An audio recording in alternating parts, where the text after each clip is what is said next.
Hi guys, Alpha Angel here. So,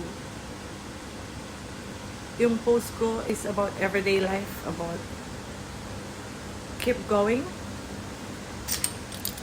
So, lahat tayo ay napapagod sa buhay. Everyday work. But then, kailangan lang natin mag-enjoy araw-araw para hindi tayo mabored or mawala ng pag-asa sa buhay. So, yeah. Keep going tayo. Do what you love. Love what you do.